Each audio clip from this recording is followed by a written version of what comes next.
My name is Patricia Collins, 34 years old, and 3 weeks ago, I watched my own brother's wedding get surrounded by 12 members of my Special Forces unit in full dress uniform, while he stood frozen at the altar, realizing that his delusional sister wasn't so delusional after all. They thought I'd lost my mind when I tried to warn them. They had no idea I was about to save their lives. Let me take you back to where this nightmare began. It was a Tuesday morning in Denver when my phone buzzed with a text from my younger brother, Dylan. "Patricia, we need to talk. It's about the wedding." I was between missions, finally home after 18 months deployed in classified operations across Eastern Europe. The mountains looked different somehow, smaller than I remembered, like everything shrinks when you've seen the world through a rifle scope. Dylan had always been the golden child. While I was crawling through mud in boot camp, he was getting his MBA at Stanford. While I was learning 17 ways to neutralize a target, he was learning 17 ways to close a business deal. Our parents, Robert and Linda Collins, had made their preferences crystal clear over the years. "Why can't you be more like your brother?" became the family anthem, sung in perfect harmony every holiday gathering. But Dylan had called me home for his wedding to Vanessa Hartwell, daughter of tech mogul Theodore Hartwell. A merger disguised as a marriage, if you ask me. The Hartwell name carried weight in Colorado's elite circles, the kind of weight that opened doors and bank accounts with equal ease. I should have known something was wrong when Dylan insisted we meet at Brookstone Cafe instead of his penthouse apartment. He sat across from me, designer suit, immaculate, but his hand shook as he stirred his latte. "Patricia, I need you to understand something about the wedding." "What about it?" He couldn't meet my eyes. Vanessa's family, they have specific ideas about image, about the kind of people they associate with. The coffee tasted like ash. "Get to the point, Dylan." "They don't want you at the ceremony." The words hit like a sniper's bullet, clean, precise, devastating. "Excuse me?" "Look, it's nothing personal, it's just your background. The military thing. Theodore thinks it sends the wrong message about the family's values." I stared at him, the stranger wearing my brother's face. "The military thing? You mean serving my country?" "You know what I mean. The violence, the complications. Theodore's company has international contracts. Having someone like you visible at family events could create the wrong impression." Someone like me, a decorated Special Forces operator, someone who had spent the last decade keeping people like Theodore Hartwell safe while they slept in their silk sheets? Someone who had earned 3 Purple Hearts and a Silver Star in places whose names were still classified. "So what are you saying?" Dylan's voice dropped to a whisper. "I'm saying maybe it's better if you don't come, for everyone involved." I stood up slowly, chair scraping against the hardwood floor like nails on a coffin lid. Other patrons glanced over, sensing the tension crackling between us like electricity before a storm. "You're disinviting me from your wedding because your fiancé's father thinks I'm an embarrassment? Patricia, please don't make this harder than it has to be." Make this harder? My voice carried the authority I'd learned commanding soldiers in combat zones. "Dylan, do you have any idea what I have sacrificed for this family? What I have done to keep people like you safe?" He finally looked up, and I saw something in his eyes I'd never seen before. Fear. But not the kind of fear that keeps soldiers alive. This was something else. Something that made my instincts scream danger. "Maybe that's the problem," he said quietly. "Maybe you've been away too long. Maybe you've forgotten what normal families look like. This obsession with conspiracy theories, with seeing threats everywhere. Vanessa thinks you might need professional help." The cafe went quiet. Even the espresso machine seemed to hold its breath. "Professional help?" Patricia, you called me last month talking about international arms dealers operating out of Colorado Springs. You sent me a 40-page report about money laundering through wedding planning companies. Do you hear yourself? Do you understand how that sounds to normal people? Normal people. There it was again. The invisible line that separated me from the family I'd bled to protect. But here's what Dylan didn't know. What none of them knew. Those weren't conspiracy theories.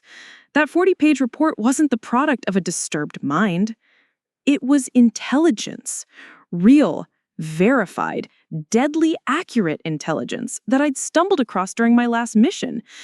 Intelligence that pointed to a network of international criminals using high society weddings as covers for money laundering operations. Intelligence that specifically mentioned the Hartwell family name. I'd tried to warn him because I loved him. Because despite everything, he was still my little brother, and I'd sworn an oath to protect American citizens from enemies foreign and domestic. "You're calling me delusional," I said, my voice steady as a sniper's aim. "I'm calling you sick, and until you get help, until you can learn to be normal again, you're not welcome at my wedding. You're not welcome in my life." A coffee shop door chimed as I walked out into the Colorado morning, Denver's skyline stretching before me like a battle plan waiting to be executed. Dylan thought I was delusional. Theodore Hartwell thought I was an embarrassment. Vanessa thought I needed professional help. They had no idea that in 72 hours, when Dylan said, "I do," to the daughter of a man whose wedding venue was about to become the center of a federal raid, my delusions would be the only thing standing between him and federal prison. Would you have walked away? Or would you have done whatever it took to save a family that had already written you off?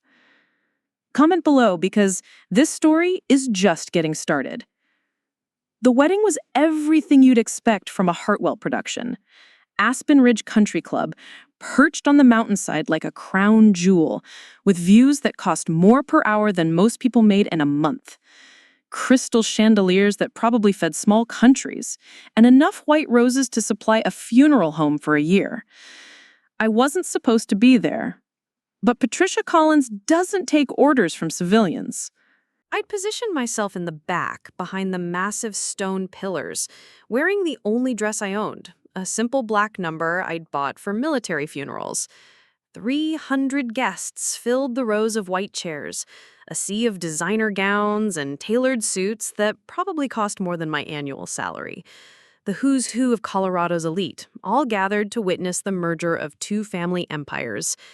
Dylan stood at the altar in his $1,000 tuxedo, looking like he belonged in a magazine spread. Beside him, his best man, Trevor Blackstone, another trust fund prince, kept checking his Rolex like he had somewhere more important to be. The groomsmen lined up like soldiers, but the soft kind who'd never seen real combat. Then the music swelled, and Vanessa appeared at the back of the aisle. I'll give her credit, she was beautiful. The kind of beautiful that comes from good genetics and better plastic surgeons. Her dress probably cost more than my Jeep, flowing behind her like liquid silk.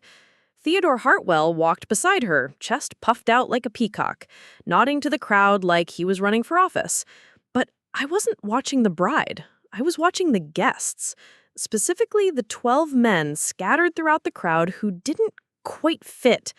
Designer suits, yes, but they moved wrong.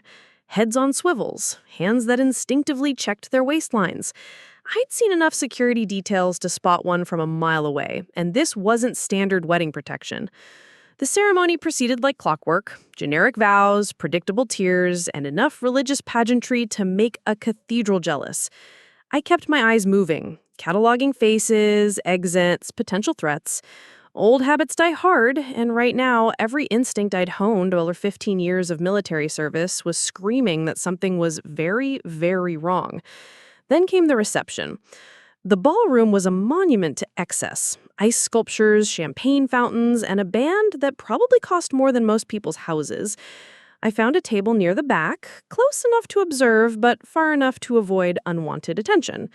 The conversations flowed around me like water around a stone. Stock portfolios, vacation homes in the Hamptons, charity galas that were really tax write-offs in designer clothing.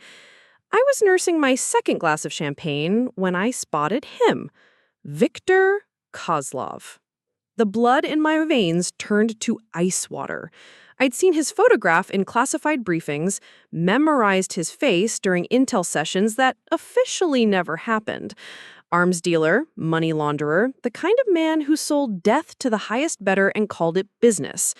He was supposed to be in a black site prison somewhere in Romania, but here he was, raising a toast with Theodore Hartwell like they were old college buddies. My hand moved instinctively to my purse, fingers finding the encrypted phone I carried everywhere. But before I could move, the microphone feedback squealed across the ballroom and Theodore Hartwell stepped onto the small stage. "Ladies and gentlemen," his voice boomed across the crowd, "thank you all for joining us on this blessed occasion." Polite applause rippled through the room. I kept my eyes on Kozlov, who had melted back into the crowd like smoke. "Before we continue with the festivities," Theodore continued, his voice taking on that practiced politician tone, "family is everything, but sometimes family members struggle with challenges. Sometimes those challenges manifest in ways that can be dangerous, not just to themselves, but to everyone around them." My blood pressure spiked. He wasn't talking about family in general. Dylan's sister Patricia is with us tonight, despite our family's concerns about her condition. Every head in the room turned toward me like a choreographed dance number. 300 pairs of eyes, some curious, some pitying, some afraid. The spotlight operator actually found me in the crowd, bathing me in harsh white light like I was on trial.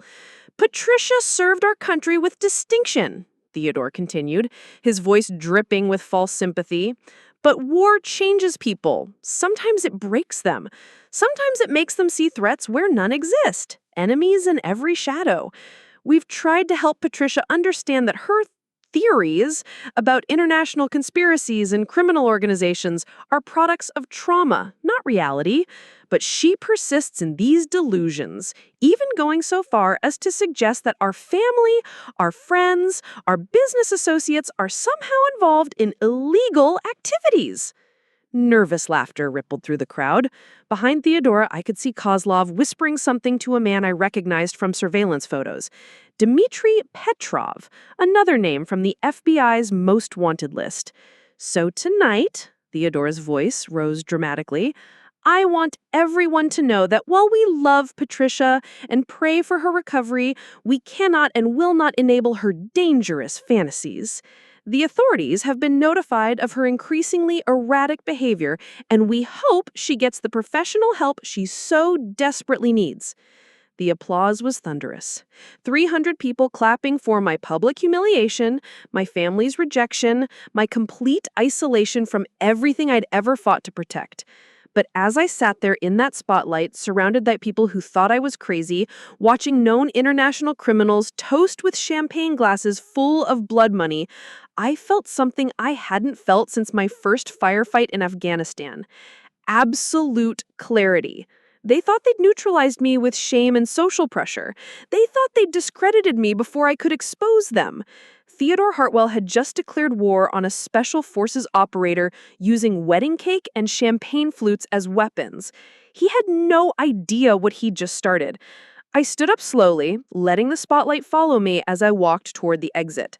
Behind me, I could hear the whispered conversation starting, the gossip machine spinning to life.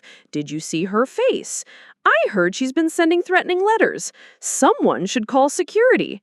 But I wasn't running away. I was conducting a tactical withdrawal, because in approximately 48 hours, when my unit finished analyzing the intelligence I was about to provide them, this wedding reception was going to become a crime scene, and every person who just applauded my humiliation was going to understand exactly how delusional I really was. The war had begun, and Patricia Collins never lost a war. The night air cut through my dress like a blade as I walked across the country club parking lot. My hands were steady.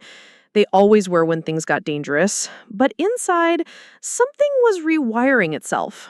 15 years of military training had taught me to compartmentalize, to separate emotion from mission objectives. Right now, that training was the only thing keeping me functional. I sat in my Jeep for exactly 3 minutes, watching the warm glow spill from the ballroom windows. Inside, they were probably already dissecting my reaction, analyzing my exit like forensic psychologists. Did you see how she just stood up and left? Typical military arrogance. Poor Dylan having to deal with this. Let them talk. I pulled out my encrypted phone and scrolled through my contacts until I found the number I needed. Captain Jake Morrison, my former commanding officer and current head of Joint Task Force Alpha. If anyone would understand what I'd just witnessed, it would be Jake. He answered on the second ring. "Collins, thought you were on leave." "I am, but I've got a situation that needs immediate attention." "Hold on." I heard him moving, probably to a secure location. "Okay, talk to me." Viktor Kozlov. Silence stretched between us for nearly 10 seconds. When Jake spoke again, his voice had that edge it got during pre-mission briefings. "That's not possible. Kozlov's been in custody for 8 months. "Not anymore. I just watched him toast champagne with Theodore Hartwell at my brother's wedding reception in Aspen Ridge." "Patricia, are you absolutely certain? Because if you're wrong about this, I'm not wrong." I could hear my own voice taking on that flat, professional tone that meant business. "Jake, there's more. I count at least 12 security personnel who aren't standard wedding protection, military bearing, concealed carry, communication devices. This isn't a social gathering. It's an operation." Jake was quiet for a moment, and I could almost hear him processing the implications. "Where are you now?" "Country Club parking lot." "I've got eyes on the venue, but I'm compromised. They just publicly labeled me as mentally unstable with delusional conspiracy theories." Smart move on their part. Discredit the witness before she can testify. That's what I thought too. I watched a black SUV pull up to the valet stand, noting the way the driver scanned the area before getting out. "Jake, my brother is in there. My family. Whatever's happening, they're using this wedding as cover." "I need you to listen to me very carefully," Jake said. "You were to maintain observation from a safe distance. Do not, and I repeat, do not attempt any kind of intervention. I'm mobilizing a surveillance team, but they're 3 hours out." 3 hours? In 3 hours, whatever Kozlov was planning could be completed and cleaned up.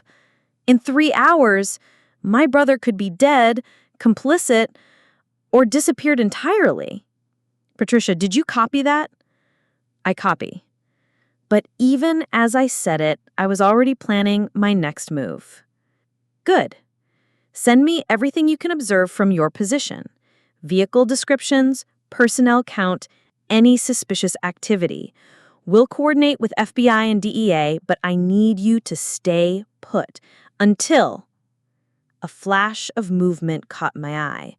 2 men in dark suits were walking the perimeter of the building, speaking into throat mics, professional sweep pattern, checking blind spots and potential observation points, including the parking lot where I was sitting. "Jake, I've got to move. They're running counter surveillance." "Patricia!" I ended the call and started the engine. The Jeep's headlights swept across the lot as I backed out, and I caught one of the men speaking rapidly into his radio. In my rearview mirror, I watched him gesture toward my vehicle. I drove exactly the speed limit down the winding mountain road, checking my mirrors every 15 seconds. No pursuit vehicles, but that didn't mean much. These people had resources, connections, and now they had motivation to neutralize what they saw as a threat. My phone buzzed with a text from Dylan. "Patricia, we need to talk. Where did you go?" I stared at the message for a long moment. My little brother, the one I taught to ride a bike and helped with algebra homework, was now either a victim or a co-conspirator in whatever Viktor Kozlov was running. Either way, responding to that text could put him in more danger. I turned off my phone. 20 minutes later, I was back at my apartment in downtown Denver. a modest two-bedroom place that felt like a palace after military barracks. I'd chosen it specifically for its security features: third floor, limited access points, clear sight lines in all directions. Old habits. The first thing I did was activate my personal security system: motion sensors, camera feeds, electronic countermeasures. The second was to pull out my laptop and access the encrypted files I'd compiled for the past month. The Hartwell connection had started as a routine background check I'd run on Vanessa when Dylan first announced their engagement. Standard big sister paranoia, or so I thought at the time. But the deeper I dug, the more disturbing the pattern had become.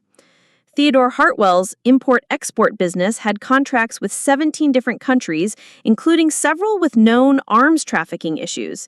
His charitable foundation moved money through offshore accounts in ways that made no sense for legitimate humanitarian work. And his personal associates included at least 4 individuals with connections to international criminal organizations. I'd presented all of this to Dylan in that 40-page report he dismissed as conspiracy theory. But seeing Kozlov at the wedding connected dots I didn't even know existed. My encrypted phone chimed with an incoming message from Jake. "Surveillance team is 20 minutes out. Status report." I typed back, "Secure location, compiling intelligence package for immediate transmission." But even as I worked, transferring files and cross-referencing databases, part of my mind was still back in that ballroom, still seeing Dylan's face as his new father-in-law painted me as a dangerous lunatic, still feeling the weight of 300 people's judgment, their absolute certainty that I was the problem. They'd humiliated me to neutralize me, used my own family's love and concern as weapons against me, made my brother complicit in my destruction, probably without him even realizing it. But here's what Theodore Hartwell and Viktor Kozlov don't understand about special forces operators. We're trained to function when everything goes wrong. When the mission falls apart, when backup doesn't come, when the people we're trying to protect turn against us. We adapt. We improvise. We overcome. And sometimes we do it alone. I opened a new file on my laptop and began typing. Not an intelligence report this time, but something else entirely. A detailed operational plan that would either save my brother's life or destroy everything I'd ever cared about. Because Patricia Collins might be persona non grata at family weddings, but she's still a sworn protector of American citizens, even the ones that thought she was crazy. Especially the ones that thought she was crazy. The real mission was just beginning. The next morning hit like a tactical flashbang. I woke at 0500 hours, military habits die hard, with 17 missed calls and 43 text messages. My phone had been buzzing against the nightstand like an angry hornet all night long, but I learned long ago that panic makes for poor decision-making. The messages painted a picture I'd been expecting but hoping to avoid. Dylan, "Patricia, Mom and Dad are worried sick. Call me." Mom, "Sweetheart, Theodore told us what happened. Please come home so we can talk." Dad, "Patricia Ann Collins, you will call this family immediately." But it was the message from my cousin Rachel that made my blood run cold.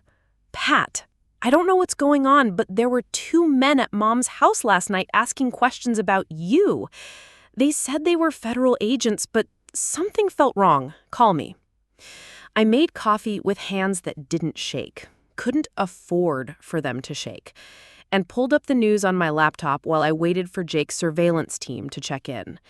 The Denver Post's Society page was already running a puff piece about the Hartwell-Collins wedding, complete with photos of the happy couple and glowing quotes about uniting 2 of Colorado's most prominent families.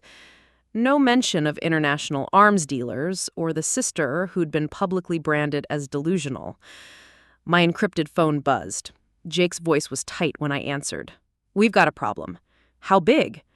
"The kind that ends careers and starts congressional investigations." I heard him take a deep breath. "My surveillance team was turned away at the country club gate last night. Apparently, Theodore Hartwell's security called ahead and informed local law enforcement that a disturbed former military member might attempt to harass wedding guests. The coffee turned to ash in my mouth. They used my service record against me? Gets worse. I just got a call from Colonel Martinez. There's been a formal complaint filed against you with the Inspector General's office, alleging that you've been using military resources to conduct unauthorized surveillance on American citizens. My vision tunneled. That's impossible. I haven't accessed any classified systems since my leave started. I know that. You know that. But the complaint includes specific references to databases and intelligence reports that only someone with your clearance level would have access to. They're painting this as a rogue operator using government resources for personal vendettas. I set the coffee down carefully, focusing on the simple action to keep my mind sharp. Jake, they're 3 moves ahead of us. Kozlov isn't just running money through the Hartwell operation. He's got inside information about our intelligence capabilities. That's a very serious accusation, Patricia. It's the only explanation that fits. They knew exactly how to neutralize me before I could expose them, discredit my military service, isolate me from family support, and make any intelligence I provide legally inadmissible due to questions about how it was obtained. The silence stretched between us. Finally, Jake spoke. I'm ordering you to stand down pending a full investigation. Jake, that's not a request, Collins. You are to cease all activities related to this matter immediately. Report to base at 0800 Monday morning for debriefing. The line went dead. I stared at the phone for a full minute, processing the implications. My own command structure had just cut me off. No backup, no official resources, no legal authority to pursue the threat I'd identified. In the span of 12 hours, I'd gone from decorated Special Forces operator to potential subject of military investigation. They'd played it perfectly. My civilian phone rang. Dylan's name flashed on the screen, and for a moment, I considered not answering. But he was still my brother, still potentially in danger, still worth protecting even if he didn't believe I was worth trusting. Dylan. Patricia, thank God, where are you? Safe? Are you? What kind of question is that? Of course I'm safe. I'm at home with my wife, trying to figure out how to help my sister who apparently had some kind of breakdown at my wedding reception. His wife. 24 hours married and Vanessa Hartwell was already Dylan's primary loyalty? The speed of that transition told me everything I needed to know about how this conversation was going to go. Dylan, I need you to listen to me very carefully. Your father-in-law is involved with dangerous people. The man I saw him with last night... Stop! His voice had that flat tone I remembered from childhood arguments. Just stop. Patricia, Theodore showed me the file. What file? The psychological evaluation. The one the Army completed after your last deployment. The diagnosis of PTSD with paranoid ideation. The recommendation for immediate psychiatric intervention. The room went cold. Dylan, I never had a psychological evaluation. That file doesn't exist. It has your service number on it, your commanding officer's signature, medical testimony about increasing delusional behavior, and conspiracy-focused thinking patterns. Patricia, you're sick and you need help. They'd fabricated medical records, created an entire psychological profile designed to discredit anything I might say about what I'd witnessed. The level of resources required for that kind of operation confirmed what I already suspected. This wasn't just about money laundering or arms dealing. This was bigger. Dylan, that file is fake. Someone with serious government connections created it to what? Frame you? Make you look crazy? Patricia, do you hear yourself right now? You're claiming there's a massive conspiracy involving federal agents, forged military records, and international criminals all focused on discrediting one Special Forces sergeant? Does that sound reasonable to you? When he put it like that, it did sound insane. Which is exactly the point. I'm your sister. I've never lied to you. When have I ever been wrong about danger? Long pause. I could hear Vanessa's voice in the background, couldn't make out the words, but the tone was clear. Get off the phone. Patricia, I love you. We all love you. But love means getting you help, not enabling delusions that are getting worse every day. Mom and Dad are meeting with a specialist this afternoon, someone who works specifically with veterans suffering from combat-related psychological trauma. And if I refuse? Then we'll have to consider other options. Legal options, if necessary. We can't let you hurt yourself or anyone else. The threat was clear. Cooperate with their psychiatric intervention or face involuntary commitment proceedings. With fabricated medical records supporting their case, they probably had enough to make it stick, at least long enough to complete whatever operation was in progress. I need time to think. You have 24 hours. After that, we're calling in professionals whether you agree or not. The line went dead, and I sat in my kitchen staring at the phone, watching my entire life disintegrate in real time. My military career was under investigation. My family was convinced I was mentally ill. My chain of command had cut me loose. And somewhere in the mountains of Colorado, Viktor Kozlov was running an operation that my brother had just become an unwitting part of. But here's what they'd all forgotten about Patricia Collins. I'd spent 15 years learning to operate in hostile territory with no support, limited resources, and everybody shooting at me. This was just another day at the office. I opened my laptop and began typing. Not a report this time, not an intelligence summary or operational plan. Instead, I crafted a series of encrypted messages to people who owed me favors, contacts I'd made during operations that officially never happened, assets I'd developed in places that didn't exist on any map. The military had rules, protocols, chains of command. But the shadows had different rules entirely. And in the shadows, Patricia Collins was about to go to war. By noon, I was officially radioactive.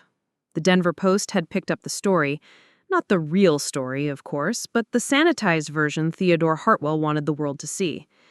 Local veterans' struggles with post-combat stress ran above a photograph of me in dress uniform from 3 years ago, back when I still believed the system worked. The article was a masterclass in character assassination, disguised as sympathy.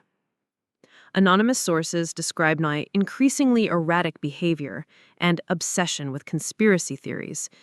There were quotes from family friends expressing concern about my inability to readjust to civilian life. Even my landlord had somehow been convinced to share his worries about my paranoid security measures and odd hours. They'd turned my strengths into symptoms. My tactical awareness became hypervigilance. My operational security became paranoia.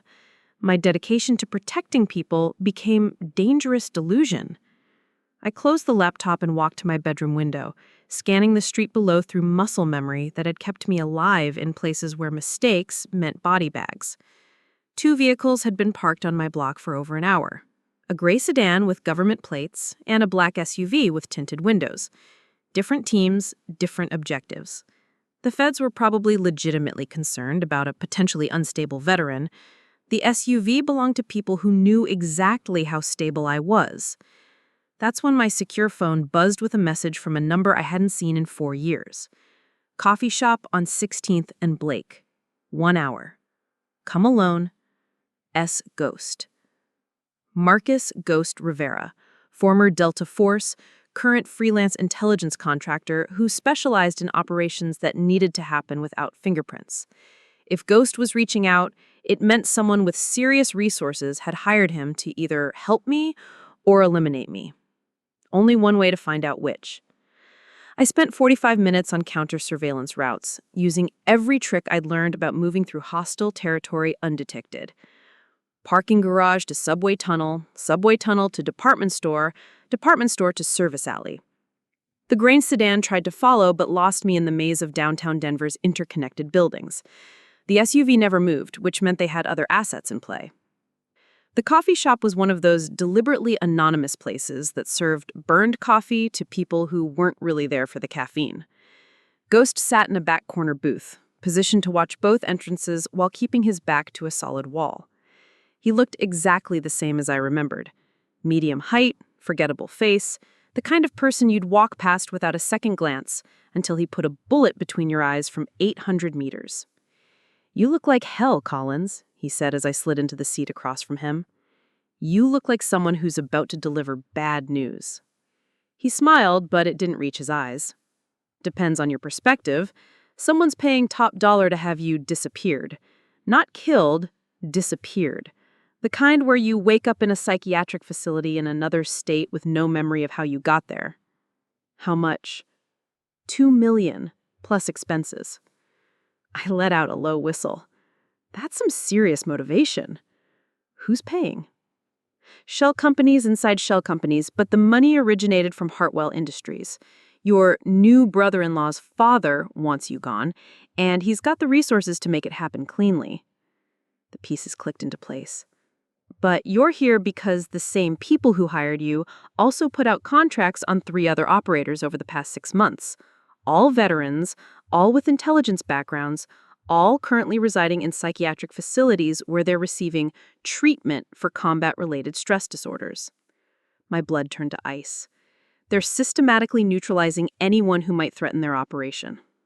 That's my working theory. And based on what I've been able to piece together about the Hartwell organization, your little conspiracy theory is looking less theoretical by the hour. He reached into his jacket and pulled out a tablet, sliding it across the table. The screen showed a complex web of financial connections, shipping records, and personnel files. At the center of it all was Theodore Hartwell's smiling face. Hartwell Industries has contracts with defense contractors in 12 countries, but their shipping manifests don't match their declared cargo. Too much weight, wrong destinations, payments that don't correlate with legitimate business activities. I scrolled through the data, my training automatically cataloging patterns and anomalies. Arms trafficking? Gets better. 3 of their primary shipping routes correspond exactly with known smuggling corridors used by Viktor Kozlov's organization. And check this out. He tapped the screen, bringing up a personnel file. Dmitry Petrov. Officially, he's Hartwell Industries' Director of International Operations. Unofficially, he's Kozlov's logistics coordinator and the man responsible for eliminating threats to their network, including American veterans who might expose them. Exactly. Which brings us to why I'm sitting here instead of collecting my fee. Ghost leaned back, his expression serious. Someone is paying top dollar to have you disappeared. Not killed, disappeared. The kind where you wake up in a psychiatric facility in another state with no memory of how you got there. Who? Someone who knows about Operation Blackwater. The coffee cup slipped from my hand, clattering against the table. Operation Blackwater was classified beyond top secret, the kind of black project that didn't exist in any official record. Only 12 people in the entire world knew that name, and 3 of them were dead. That's impossible. Is it? Because according to my employer, Kozlov didn't just escape from that Romanian facility.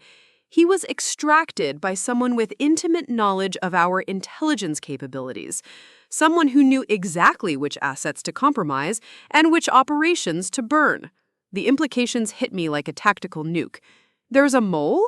High level. Someone with access to Special Operations Command, CIA, maybe even NSA. Someone who's been feeding intelligence to Kozlov's network for months, maybe years. I stared at the tablet, watching my entire worldview reorganize itself around this new information. The psychological evaluation, the media campaign, the family intervention, none of it was about discrediting one veteran's conspiracy theories. It was about silencing someone who'd gotten too close to a network that had tentacles reaching into the highest levels of American intelligence. Your employer, I said carefully. Are they friend or foe? That depends entirely on what you do in the next 24 hours. Ghost stood up, straightening his jacket. There's a warehouse in Commerce City, abandoned steel plant on the north side. Be there at midnight if you want answers. And if it's a trap? Then you'll die knowing you were right about everything. He paused at the edge of the booth. But Patricia, if you're going to run, now's the time. Because after tonight, there's no going back. You'll either be part of the solution or you'll become another casualty of a war most people don't even know we're fighting. He walked away, disappearing into the afternoon crowd like smoke. I sat in the coffee shop for another 10 minutes, staring at the tablet and processing the magnitude of what I'd just learned. My brother wasn't just married to the daughter of an arms dealer, he was now family to someone who was actively working to destroy American intelligence capabilities. And somewhere in the government I'd sworn to serve, someone was helping them do it. I looked at my watch. 11 hours until the meeting in Commerce City. 11 hours to decide whether Patricia Collins was going to follow orders and report for psychiatric evaluation, or whether she was going to disappear into the shadows and fight a war that officially didn't exist. The choice had already been made the moment they used my brother's wedding as cover for treason. I was going to war. The warehouse in Commerce City squatted against the night sky like a concrete tumor. Its broken windows reflected streetlights in jagged patterns. I'd arrived 2 hours early because paranoia and preparation were the only things standing between me and whatever trap might be waiting inside those rusted walls. From my observation point on a nearby overpass, I counted 4 vehicles in the surrounding area. 2 I'm recognized as standard federal surveillance units, the kind that tried too hard to look inconspicuous. The other 2 were civilian, but their occupants moved with military precision when they thought no one was watching. At 23:50 hours, I made my approach through the drainage tunnels that ran beneath the industrial district. Cold water seeped through my boots as I navigated the concrete maze, following blueprints I'd memorized from the city planning office earlier that afternoon. Patricia Collins never walked into a meeting without at least 3 exit strategies. The tunnel access point brought me up through a storm drain directly inside the warehouse. I emerged into a cavern of rusted machinery and broken dreams, the skeletal remains of Colorado's industrial past. Moonlight filtered through holes in the roof, creating pools of silver light among the shadows. Punctual as always, Sergeant Collins. The voice came from directly behind me. I spun, weapon drawn, to find myself facing a woman in her 50s, with steel gray hair and eyes that had seen too much. She wore a simple business suit, but the way she carried herself screamed military intelligence. Director Sarah Chen, Defense Intelligence Agency. Ghost works for me. I kept my sidearm trained on center mass. Prove it. She reached slowly into her jacket and produced a leather folder, tossing it onto a nearby workbench. Inside were classified photos from Operation Blackwater, mission reports with my signature, and intelligence summaries that should have been destroyed years ago. Satisfied? I lowered my weapon but didn't holster it. What's DIA's interest in Victor Kozlov? The same as yours, Sergeant Collins, stopping him before he completes his current mission. Though I suspect you don't fully understand what that mission is. Enlighten me. Kozlov isn't just running arms and laundering money through the Hartwell network. He's building something much more dangerous, a comprehensive intelligence profile of American special operations capabilities, personnel files, operational procedures, classified technology specifications, everything he needs to neutralize our most effective assets. The pieces clicked into place with sickening clarity. The psychological evaluation, the media campaign, the involuntary commitments. Exactly. He's not just eliminating threats, he's studying us while he does it. Learning our weaknesses, our pressure points, our methods of operation. Every veteran he has disappeared provides more data about how we think, how we fight, how we can be broken. Chen opened another folder, spreading photographs across the workbench.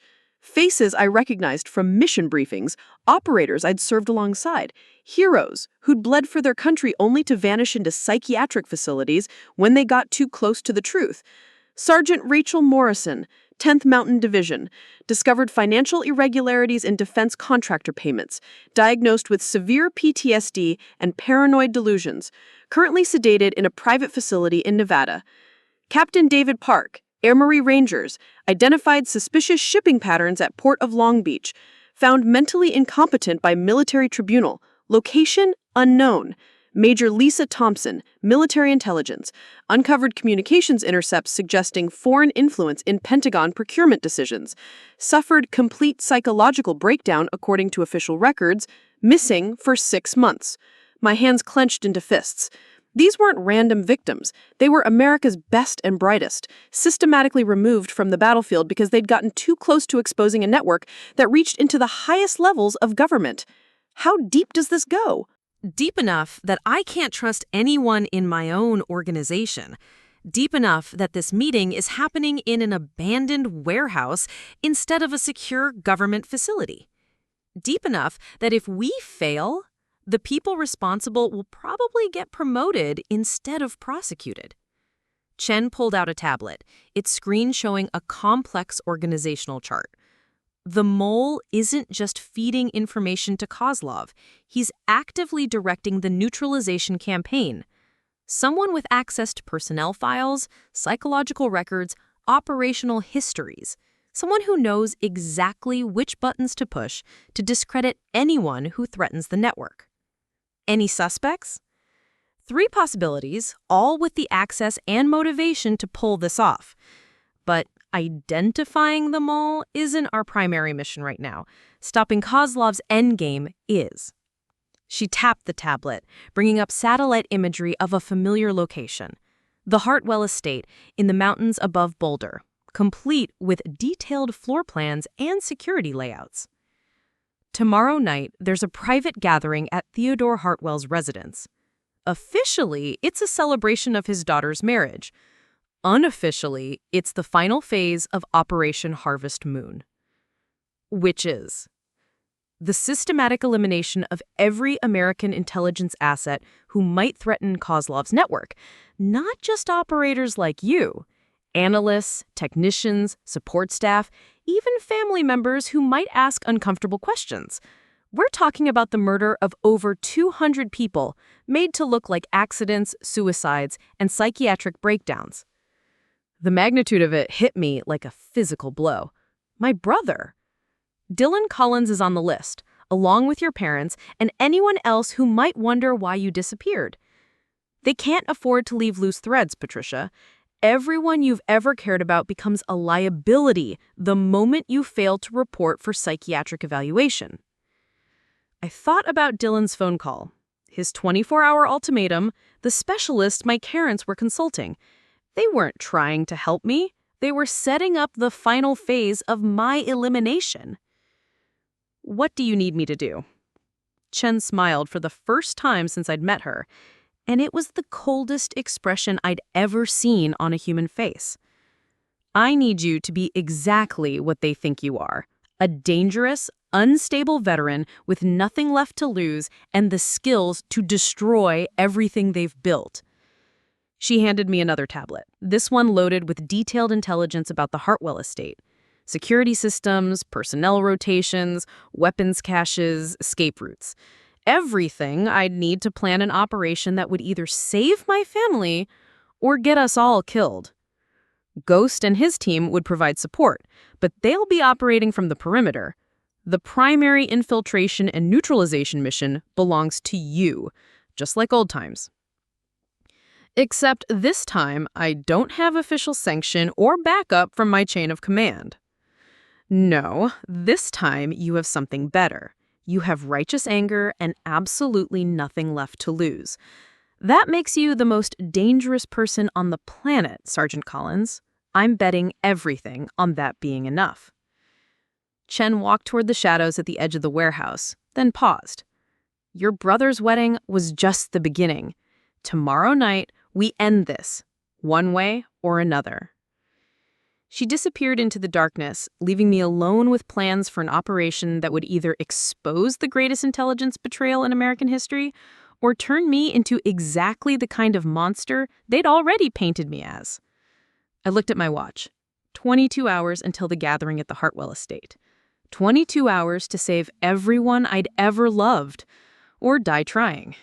The real war was about to begin. The first light of dawn was filtering through my apartment windows when I finished cross-referencing the intelligence Chen had provided with my own surveillance notes from the past month. The picture that emerged was worse than I'd imagined, and I'd been imagining some pretty dark scenarios.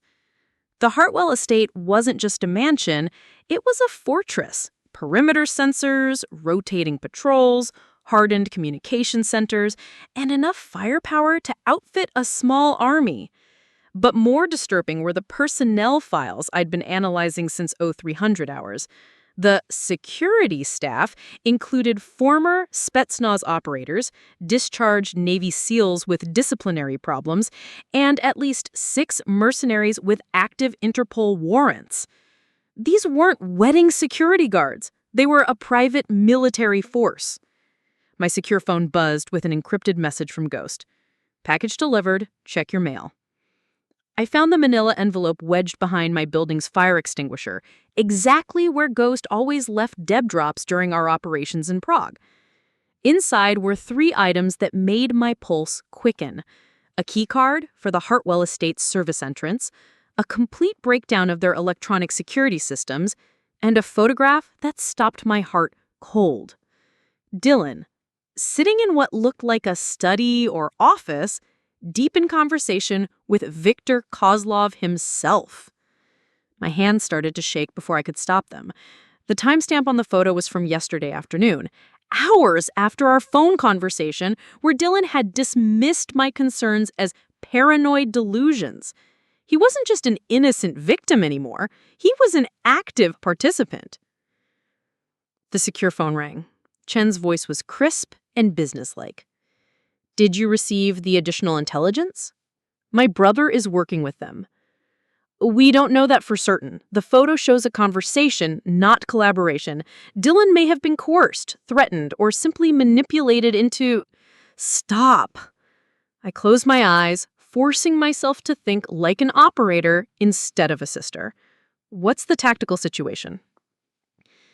Kozlov's timeline has accelerated. The gathering tonight isn't just about eliminating threats. It's about finalizing the transfer of classified intelligence to foreign buyers. We've identified representatives from 3 hostile nations who will be attending under diplomatic cover.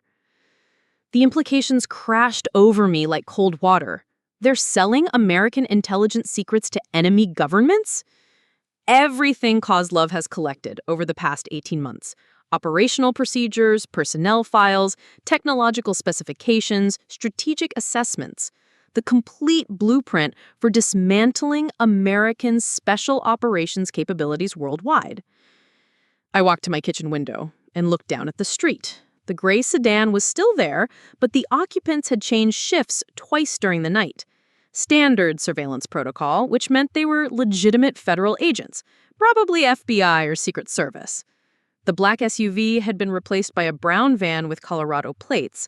Different vehicle, same purpose. Chen, how many assets do you have available for tonight's operation?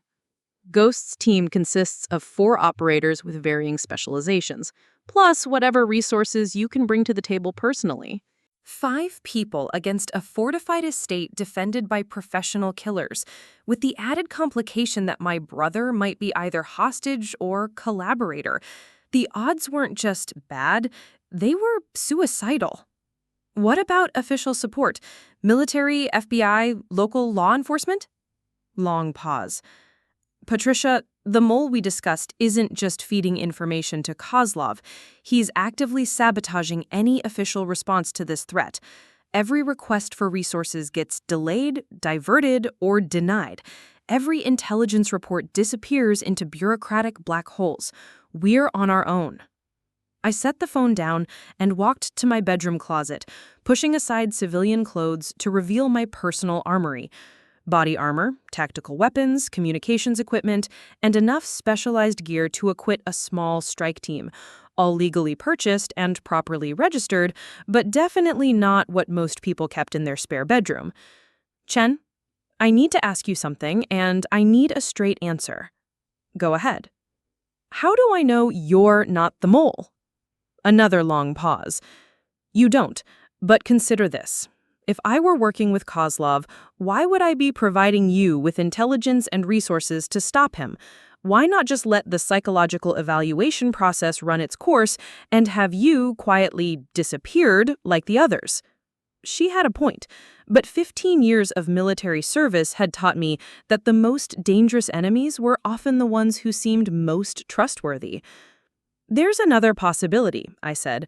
What if this entire operation is designed to eliminate both Kozlov's network and any American assets who know too much about it? Clean house, tie up loose ends, blame everything on a rogue veteran who suffered a complete psychological breakdown. Patricia, you're exhibiting the same paranoid thought patterns that got the other operators committed to psychiatric facilities? I pulled my tactical vest from the closet, checking each piece of equipment methodically. Maybe paranoia is the appropriate response when everyone really is trying to kill you. The line went quiet for nearly a minute. When Chen spoke again, her voice had a different quality, less official, more personal. My daughter was killed in Afghanistan 3 years ago. IED attack on her convoy. The intelligence that led to that ambush came from a compromised source, someone in our own system who sold her location to enemy forces for money. I stopped what I was doing. I'm sorry. I've spent the last 3 years hunting the network responsible for her death. The trail leads directly to Viktor Kozlov and his American collaborators. So, yes, Patricia, there's a possibility that I'm using you to accomplish my own agenda. But that agenda happens to align with protecting your country and saving your family. I looked at the photograph of Dylan again, studying his expression, his body language, the way he was leaning toward Kozlov like they were old friends sharing secrets. What time does the gathering begin? 1900 hours, but Kozlov and his buyers are meeting earlier, around 1700 hours, to finalize the intelligence transfer. That's our window. Hit them before the main event begins and the security posture hardens. 2 hours from now, barely enough time to conduct proper reconnaissance, let alone plan and execute a complex infiltration operation. Ghost will provide overwatch and communication support, but the primary mission falls to you. Get inside the estate, document the intelligence transfer, and eliminate the immediate threat to American security. What about my brother? Extract him if possible. Neutralize him if necessary. The words hit like physical blows. Neutralize Dylan? My little brother, the one I taught to tie his shoes and helped with homework. The one who'd cried when I deployed to Afghanistan because he was afraid I wouldn't come home. Now I might have to kill him to save him. Patricia, are you still there? I'm here. I checked my sidearm, ensuring a round was chambered and the safety was engaged. Chen? If this goes wrong, if I don't make it out, I need you to promise me something. What? Make sure the truth comes out. Don't let them turn this into another story about a disturbed veteran who went on a killing spree. The families of those missing operators deserve to know what really happened to their loved ones. You have my word. I ended the call and finished gathering my equipment. In 90 minutes, I would be infiltrating a hostile installation defended by people who wanted me dead, to prevent the sale of classified information that could get thousands of American service members killed, while possibly having to neutralize my own brother in the process. Just another day in the life of Patricia Collins. I strapped on my gear and headed for the door, leaving behind the last remnants of the person I used to be. The war had found me, whether I wanted it or not. Time to finish it. The Hartwell estate perched on its mountain shelf like a predator, surveying its territory, all glass and steel and Colorado stone that probably cost more than most people's houses. I'd been watching it through high-powered optics for 47 minutes from my concealed position in the tree line, cataloging patrol patterns and identifying weak points in their defensive perimeter. Ghost's voice crackled through my earpiece. Overwatch in position. Count 6 roving patrols, 2 stationary positions at the main gate, and what looks like a sniper's nest in the east tower. Copy that. Any sign of our primary targets? Kozlov arrived 20 minutes ago in an armored Mercedes. 3 additional vehicles with diplomatic plates showed up 10 minutes later. Your brother's Toyota is parked in the circular drive. Dylan was already inside. Whatever conversation was happening in there, whatever deals were being made or intelligence being sold, my little brother was sitting in the middle of it, either as victim or participant. I couldn't tell from this distance. My tactical watch showed 16:45 hours, 15 minutes until the intelligence transfer was scheduled to begin. 15 minutes to infiltrate a fortress and prevent the sale of American military secrets to hostile foreign governments. I activated my throat mic. Ghost, I'm moving to the service entrance. Maintain overwatch and call out any changes in patrol patterns. Roger that. Patricia, yeah? Try not to die in there. I've got a reputation to maintain. Despite everything, I almost smiled. Ghost's dry humor had gotten me through some dark moments in places that officially didn't exist. Tonight wouldn't be any different. I moved through the pine forest like smoke, using every piece of cover to stay invisible to both human observation and electronic sensors. The keycard Chen had provided got me through the service gate without triggering alarms, but that was the easy part. Now came the real infiltration. The service corridor was exactly where the intelligence package said it would be, a narrow hallway designed for staff to move through the mansion without disturbing the important people. I'd memorized the floor plans, but blueprints never captured the reality of moving through hostile territory where every shadow could hide death. Voices echoed from somewhere deeper in the building. Multiple speakers, some accented, all speaking in the kind of hushed tones that meant serious business. I followed the sound through a maze of corridors until I found myself outside what the plans indicated was Theodore Hartwell's private study. The door was solid oak, but the ventilation grate near the ceiling provided both audio surveillance and a potential entry point if needed. I deployed a fiber optic camera through the grate slats, the tiny lens giving me a perfect view of the room below. My blood turned to ice. Dylan sat at a mahogany conference table surrounded by people I recognized from intelligence briefings. Viktor Kozlov at the head of the table, looking like a businessman discussing quarterly projections. 3 men in expensive suits who could only be the foreign intelligence buyers Chen had mentioned, and Theodore Hartwell, playing the gracious host while selling out his own country. But it was what was spread across the table that made my hands shake with rage. Classified documents, personnel files, operational plans, years of American intelligence work laid out like merchandise at a garage sale. These psychological profiles are particularly valuable, Kozlov was saying, his English accented but precise. Understanding how American special operations personnel think, how they make decisions under stress, their breaking points, this information is worth more than weapons or technology. One of the buyers, a man with Asian features and dead eyes, leaned forward. These subjects who were neutralized, their methods were documented? Extensively. We have complete records of psychological manipulation techniques, drug protocols, and behavioral modification procedures. Everything necessary to compromise similar assets in your respective regions. I felt sick. They weren't just selling intelligence, they were sharing a blueprint for breaking American soldiers' minds, turning patriots into psychiatric casualties. Dylan shifted in his chair, and for the first time I got a clear look at his face. What I saw there wasn't the expression of someone being coerced or threatened, it was the look of someone who belonged at that table. The financial arrangements are quite generous, but I need assurance that my family won't be complications going forward. Kozlov smiled. Your sister's reputation has been thoroughly destroyed. Even if she avoids psychiatric commitment, no one will believe anything she says. As for your parents, their grief over losing both children will be understandable. Both children. They were planning to kill Dylan too once his usefulness ended. He just didn't know it yet. Ghost's voice in my earpiece brought me back to reality. Patricia, we've got movement. 2 additional security teams just arrived. Looks like they're setting up a perimeter sweep.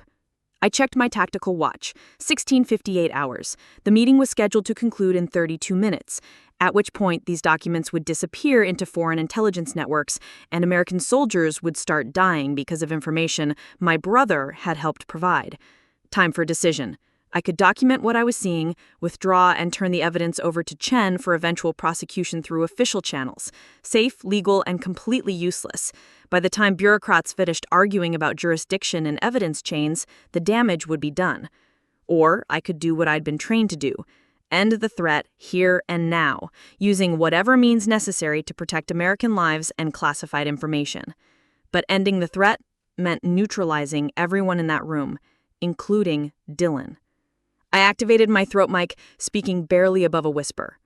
Ghost, I need an emergency extraction plan. Multiple hostiles, classified materials, and one civilian asset who may or may not be cooperative.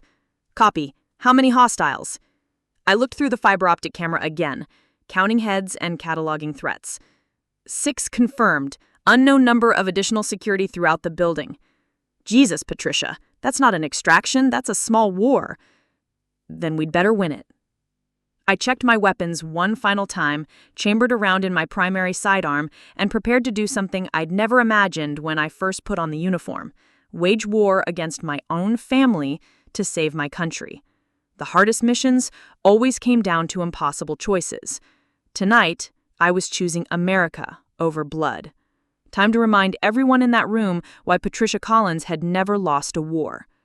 The ventilation system became my highway into hell.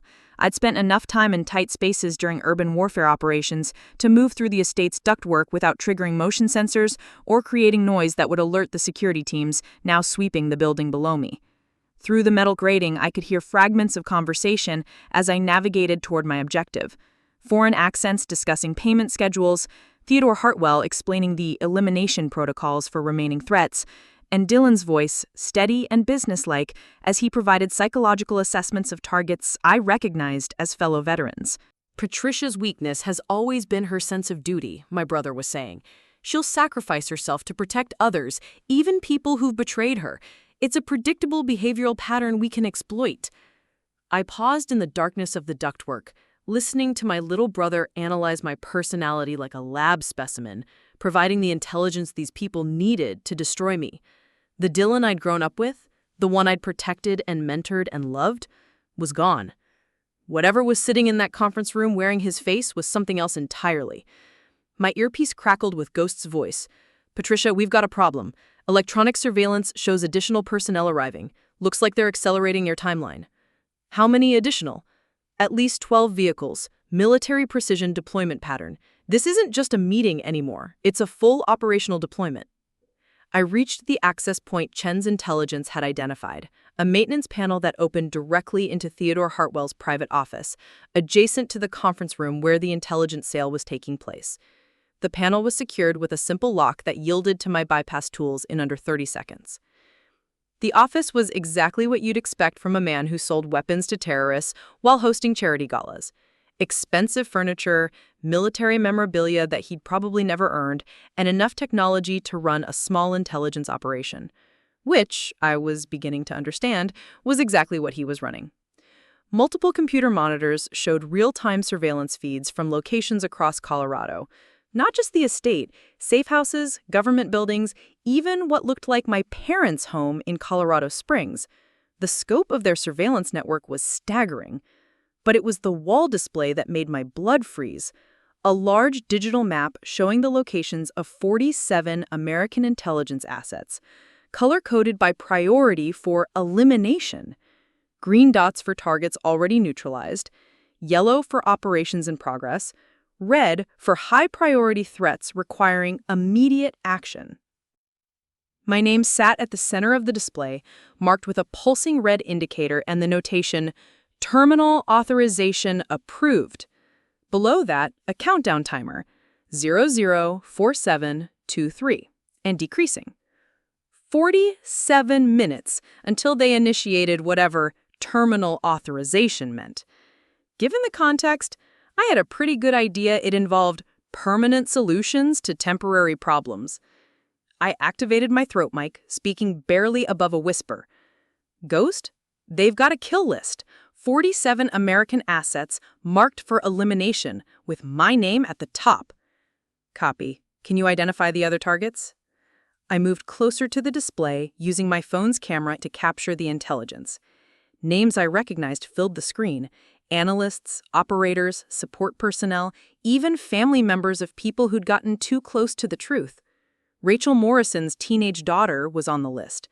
David Park's elderly parents, people whose only crime was being related to someone who'd asked uncomfortable questions. Ghost, this isn't just about stopping an intelligence sale. They're planning a nationwide purge of anyone who might threaten their network. Jesus! How long do we have? 46 minutes until they initiate the kill orders. Patricia, you need to abort. Get out now and we'll call in official support. There is no official support, remember? The mole is blocking any official response. I moved toward the door connecting to the conference room, checking my equipment one final time. This ends here, tonight, or those 47 people die. You can't take on an entire network by yourself. Watch me. I pressed my ear to the door, listening to the conversation on the other side. The intelligence sale was concluding, with buyers confirming receipt of classified documents and payment transfers. In a few minutes, they would disperse to their respective countries, taking American military secrets with them. The elimination protocols begin at midnight. Each target has been assigned a specific method: accidents, suicides, psychiatric emergencies. By sunrise, every threat to our network will have been neutralized. What about cleanup? One of the buyers asked.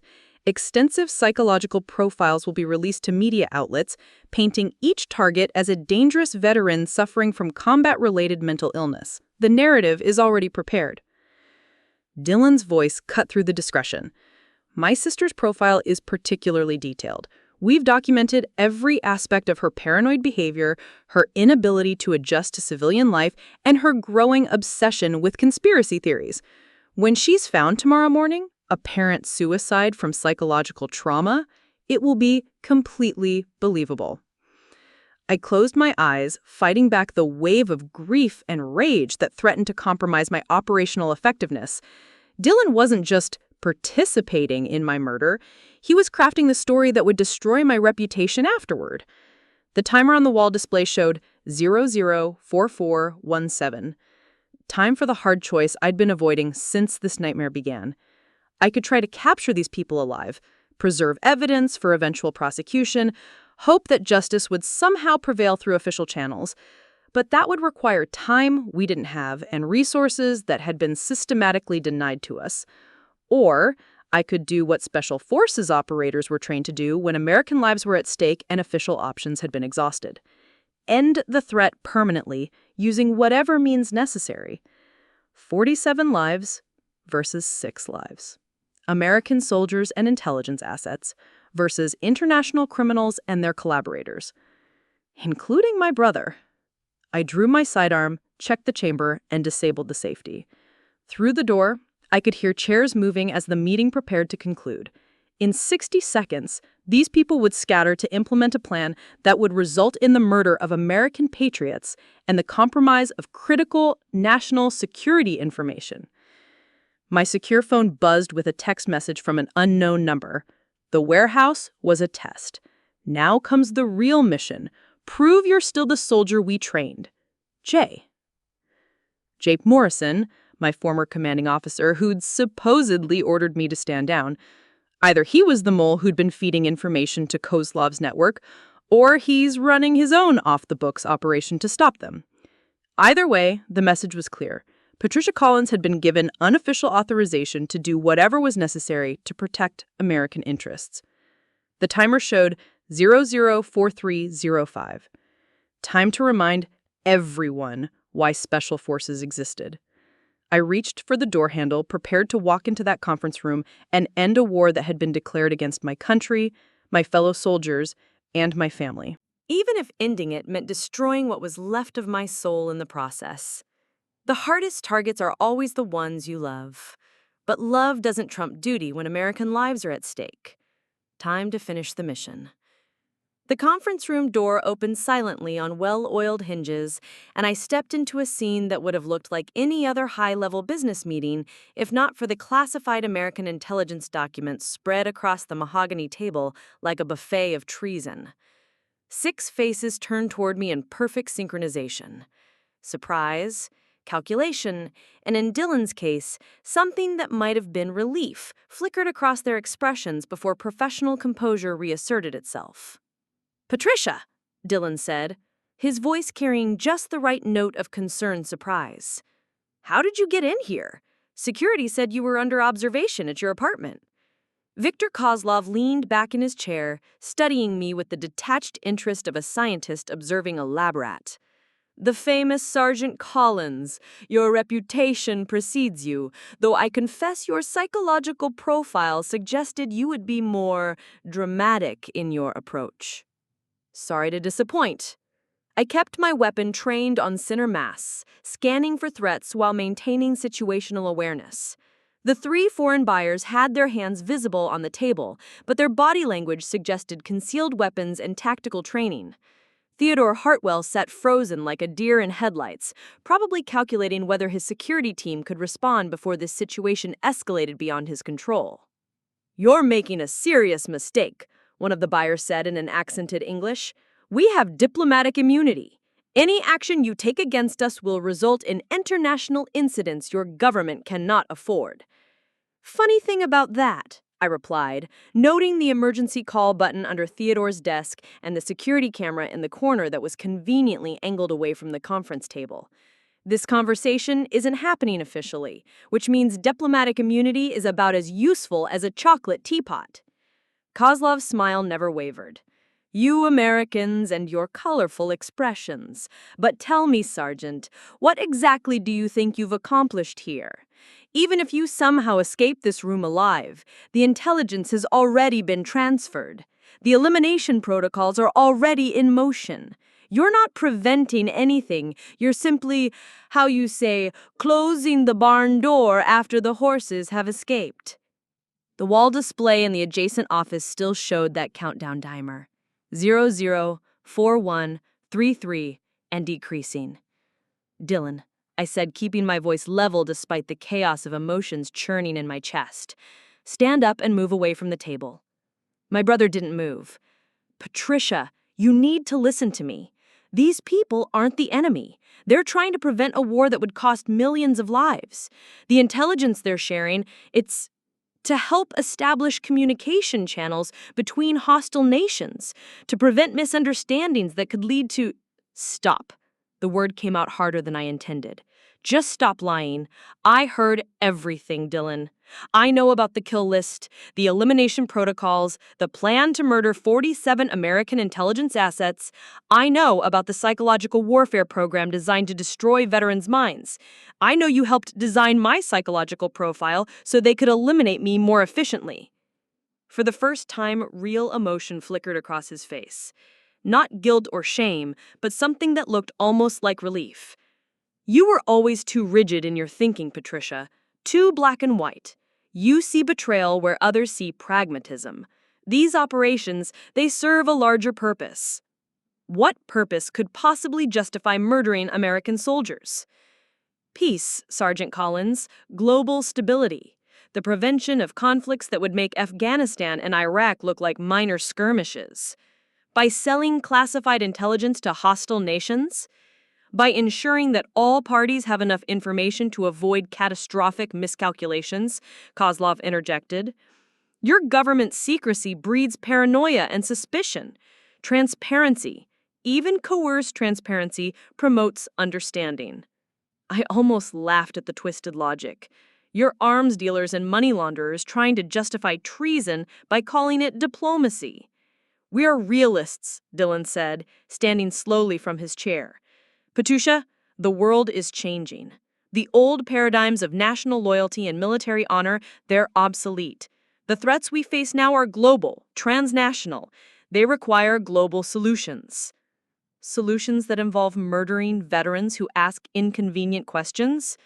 Solutions that require eliminating obstacles to necessary cooperation? His voice carried a coldness I'd never heard before, the tone of someone who'd moved so far from humanity that murder had become a line item in a business plan.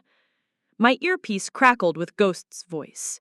"Patricia, multiple security teams converging on your location. You've got maybe 2 minutes before they breach the room." The countdown timer on the wall display showed 004017. "Here's what's going to happen," I said, making a decision that would either save 47 lives or end mine. "You're going to shut down the elimination protocols. You're going to recall whatever assets you've deployed against American intelligence personnel. And you're going to surrender the classified intelligence you've stolen." Kozlov's laughter was genuinely amused. "Or what?" Sergeant. You'll shoot us? 6 people against 1? And even if you somehow succeeded, our deaths would only accelerate the timeline. Kill orders don't require our continued presence to execute. He was right, and we both knew it. Whatever system they'd put in place was designed to function autonomously once initiated. Eliminating the people in this room won't stop the machinery of murder they'd set in motion. But it would send a message. You're right, I said, lowering my weapon slightly. Killing you won't stop the elimination protocols. Relief flickered across several faces around the table. But it will stop you from implementing the next phase of your operation. And more importantly, it will ensure that Patricia Collins goes down fighting instead of disappearing quietly into a psychiatric facility. Dylan's face went pale. Patricia, you're not thinking clearly. The stress, the isolation, the paranoia, they've affected your judgment. Let us help you. Let us help me like you helped Rachel Morrison, like you helped David Park and Lisa Thompson, and all the other veterans who are now drugged into catatonic states in psychiatric facilities? My secure phone buzzed with an incoming message. Without taking my eyes off the room, I glanced at the screen. Extraction team in position. Give us 30 seconds. Ghost. 30 seconds to prevent the murder of 47 American intelligence assets. 30 seconds to stop an intelligence betrayal that would compromise national security for decades. 30 seconds to decide if Patricia Collins was still my brother or had become another enemy combatant. The timer on the wall display showed 003944. Last chance, I said, raising my weapon again. Shut it down. Kozlov's smile widened. I'm afraid that's not possible, Sergeant. The elimination protocols are automated, scattered across multiple networks, implemented by assets who don't even know they're part of the operation. Even if we wanted to stop it, which we don't, the system is designed to be unstoppable once initiated. Then you're all going to die for nothing. Perhaps, but so are 47 American intelligence assets, starting with your parents in Colorado Springs. The words hit me like a physical blow. Mom and Dad weren't just on the list. They were priority targets, probably because someone calculated that their deaths would destroy whatever remained of my sanity. My earpiece crackled with Ghost's voice. Patricia, we're out of time. Whatever you're going to do it now. The countdown timer on the wall display showed 003912. Time to find out if Patricia Collins was still a soldier or had become something else entirely. Time to discover what happened when an unstoppable force met an immovable object. Time to end this war one way or another. The hardest battles are always the ones where victory and defeat look exactly the same. Up next, you've got 2 more standout stories right on your screen. If this one hits the mark, you won't want to pass these up. Just click and check them out. And don't forget to like, subscribe, and turn on the notification bell so you don't miss any upload from us.